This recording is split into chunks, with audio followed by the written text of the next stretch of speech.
Tell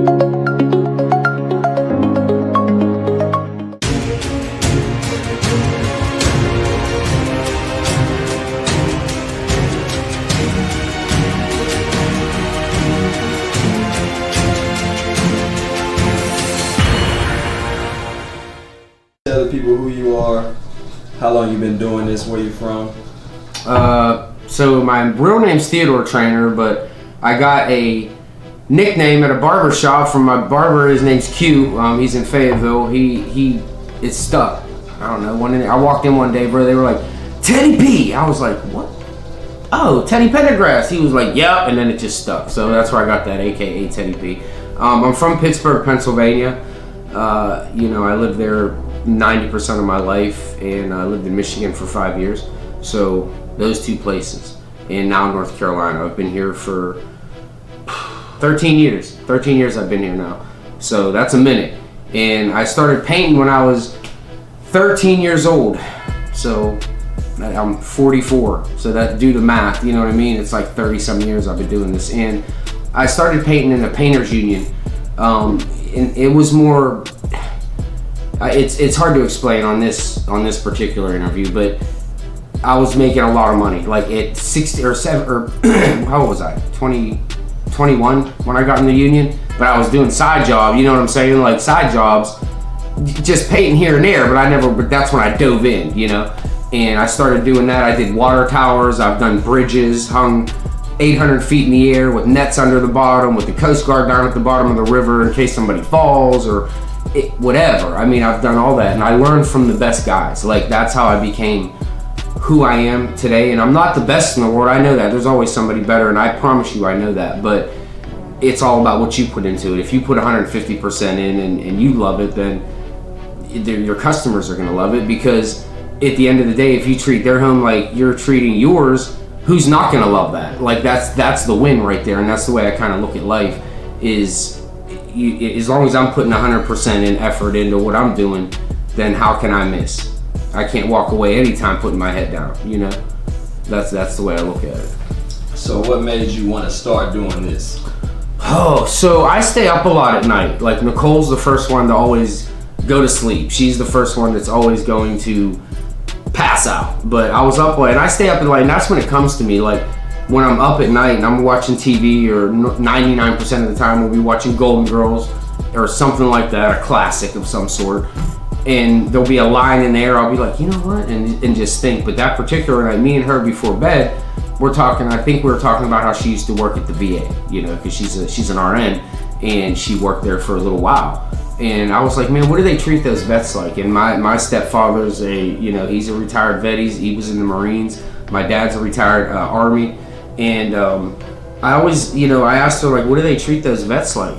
And she just shook her head and said they try. They do the best that they can, but some of these vets really need some help, like mentally, and some of these vets need help financially. And I was just up, and then I woke up in the middle of the night after we had talked about that, and I'm thinking how messed up it is. Like, that's screwed up that they stood on a wall to protect your freedom and protect your right to go wherever you want to do, or vote Democrat or Republican, or go downtown and march with signs or whatever, you know what I mean? They stood on that wall to protect that right for you to do that. And it's messed up if we don't try to help them in some way. So I just came up with an idea, and I'm like, man, I paint. Like, I know a craft at least, I know a trade. So what happens if I just painted one of their houses for free and have like the community help and start, involving small businesses to help out? Like, what better way to help a community?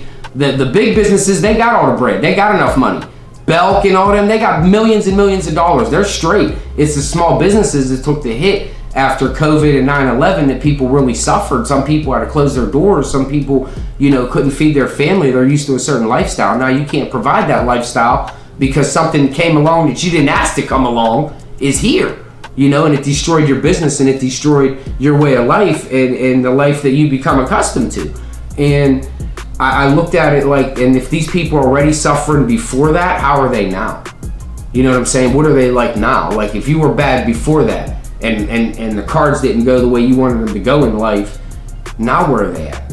So I thought to myself that as a man and as a person that came from nothing, that you should be able to help people and give back, kinda, if a lot. I mean, anything that you can do, it's right to do. Like, it's just right. It's just right. You know what I mean? There's no, you can say what you want to about anybody. They can be whatever they want to be, but at the end of the day, it's who you gotta be. It's who your character and your integrity that makes everything worth it. You know? Like, and that's the way I think about things. And if you help somebody, like, this show's gonna go all over the place. We all know that. We know where it's gonna go. And the fact of the matter is no matter how big it is, how much it makes, it doesn't matter. That doesn't matter. I don't care about a blue check next to my name. I don't care about millions and millions. I don't care about, I just don't. I don't care. But do I care about people and them being alive to feed their family, or them being alive to be, you know, there for their son? Of course I do, because, you know, my fiance saved my life. She saved my life, literally. I had, for those of you who don't know, I had a intestine that ruptured, basically. It blew up, basically, and it perforated, for those people in the medical field. But she literally saved my life, and that's something to be able to be here to see my daughter graduate Tuesday. You know what I mean? To have an anniversary, to be able to go through holidays, that's a big deal. You know what I'm saying? When that kind of stuff happens and you really think of life, this could end right now, today. Tomorrow, on the way to work, somebody could blindside me, running a stop sign going 80 miles an hour. So why wait till later in life to start helping people, or to grow up and to be just a good human being? Why wait? We all gonna do some F stuff in our life. We're all gonna do messed up stuff. We're all gonna mess up. I did a million times. We're all gonna have messed up relationships. We all had that. We all gonna get, you know, somebody gonna get divorced. You know, I did. I mean, it's just life. But that doesn't mean you have to go through and be sour to everybody, especially people with only 2 arms, a chest, and a head. They're missing the bottom of their legs. What do you think they feel like? But yet they're going around smiling every day, enjoying life. How the hell can these people enjoy life, and you have the nerve or the audacity to be complaining about what you do have, and you're sitting in a $250,000 house for real? Like, and that's the way I look at stuff. As a man, that's it. But anyway, Nicole gave me this idea about talking to vets, and I really thought about that and said, man, some of these vets really don't have nothing. And to be able to have a craft as simple as painting, think about how many painters are in the world, bro. Like, how many painters are really out there? They're a dime a dozen. Put a post up on Facebook, say I need a painter. You'll have people inbox, you'll wake up with 5,000 inboxes and a million pictures of company tag names. You know what I'm saying? You have to stand out. And it's not, that's what I wanted to do with my craft, is stand out. That's why, like, when I do NBA players or NFL players' homes or a celebrity's home, I didn't just get there because I don't run a good business. I didn't just get there because, you know, I just ran into the right person. You get there because when you love what you do for a living, you're good at it. When you love what you do, you get super good at it because you have the intensity, the drive, everything to be successful. But sometimes you don't know what to do. You don't know how to do it. You know, sometimes you're stuck. You're just like, I don't know. I want to get there. I got visions to get in there. I think I could get there, but I don't know how to get there. You know what I mean? Like, and people sometimes take that for granted. But one day when it clicks, that's when everything you need to give back.